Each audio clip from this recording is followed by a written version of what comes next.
Assalamualaikum dan salam sejahtera. Saya adalah Huda binti Ishak, merupakan pengurus kes bagi Perkeso Negeri Kelantan. Program Return to Work Perkeso merupakan salah satu inisiatif yang dibekalkan di bawah faedah pemulihan Perkeso. Faedah pemulihan Perkeso ini meliputi bagi skim bencana kerja dan skim keilatan Perkeso. Program Return to Work ini mula diperkenalkan pada 15 Januari 2007.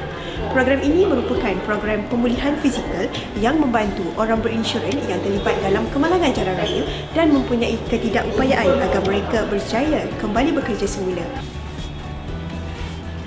Pada hari ini, saya akan kongsikan mengenai seorang orang berinsurans yang berjaya kembali bekerja semula pada September yang lalu. Skop pekerjaan beliau adalah kepada skop pekerjaan yang sama dan juga majikan yang sama. Obi yang saya perkatakan sebentar tadi dikenali sebagai Raimi. Beliau berumur 30 tahun dan telah berkahwin dan dikurniakan 2 orang anak, masing-masing berumur 5 tahun dan setahun setengah. Obi merupakan pekerja portal clinical waste di Redicare Malaysia Sdn Bhd yang mana telah ditugaskan di Hospital Raja Perempuan Zainab II sejak 2016 yang lalu. Obi terlibat dalam kemalangan jalan raya pada 3 Mei yang lalu dan telah dimasukkan ke ward Hospital Raja Perempuan Zainab HRPZ 2 sehingga 16 hari bulan 5 2020. Akibat kemalangan tersebut, Obi mengalami beberapa kecederaan. Antaranya adalah patah bahu kanan, patah tangan kiri dan juga patah tangan kanan. Kes Obi dirujuk daripada sistem Inspire. Pihak Perkeso telah membekalkan kos implan yang menghampiri RM3,750 bagi membantu Obi untuk menjalankan pembedahan secara percuma.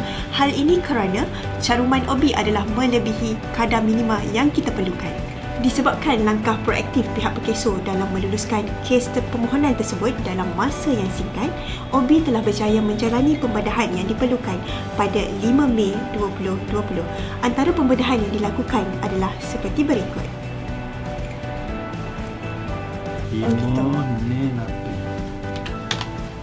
Setelah Obi keluar daripada ward pada 16 Mei yang lalu, Obi telah diberikan MC sehingga 12 Julai 2020. Pada 12 Julai 2020, CM juga telah menghadiri temujanji Obi bersama doktor yang merawat di klinik ortopedik HRPZ 2. Dr. Ashraf merupakan doktor merawat Obi pada harian tersebut.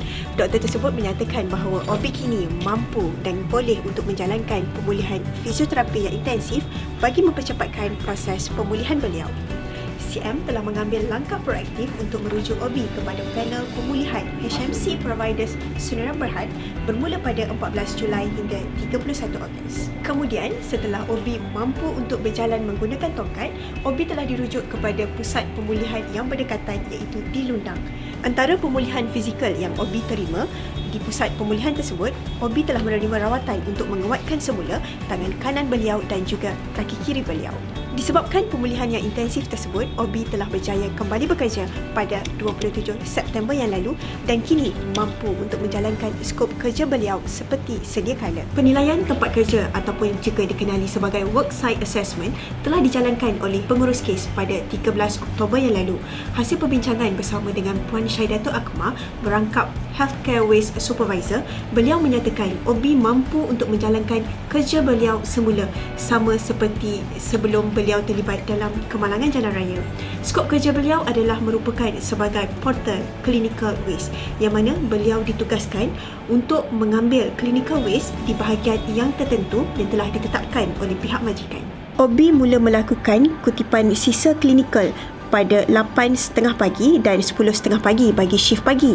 Manakala bagi shift petang pula, Obi memulakan kutipan pada pukul 2 hingga 4.30 petang. Skop sebagai portal clinical waste juga memerlukan Obi untuk memandu lori Redicare yang mana beliau perlu memandu lori tersebut ke kawasan kutipan clinical waste. Setelah tiba di kutipan sisa klinikal, Obi akan mula membuka lori tersebut terlebih dahulu bagi meletakkan tong klinikal yang berwarna kuning. Obi akan menggunakan tong klinikal yang bersaiz besar untuk mengutip sisa-sisa klinikal di bahagian yang telah ditetapkan, iaitu di bangunan Kompleks Rawatan Harian HRPZ2. OB akan mengutip terlebih dahulu sisa klinikal yang berada di dalam tong, kemudian akan menukar kepada plastik yang baru. Setibanya di stor klinikal yang utama, beliau akan mula menurunkan tong kuning yang berada di dalam lori tersebut menggunakan semula mesin hidrolik. Skop kerja OB yang terakhir memerlukan beliau untuk menimbang tong kuning tersebut dan melakukan rekod pada hari tersebut.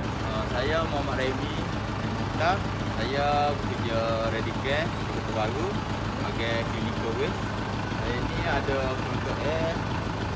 Dia di tangan, di jari, di kaki, di tulang kaki, sebelah kanan, lepas tu tulang rusuk sebelah kiri. Saya nak ucap ribuan terima kasih kepada pihak Perkeso kerana bantu saya untuk menjalani kerja seperti biasa dan beri fisioterapi di Lundes hingga sekarang ini. Ya, terima kasih. Sekiranya anda mempunyai pertanyaan lanjut mengenai apa itu return tour, anda boleh layari laman web Perkeso di www.perkeso.gov.my atau hadir ke kaunter Perkeso yang berhampiran dengan anda. Terima kasih.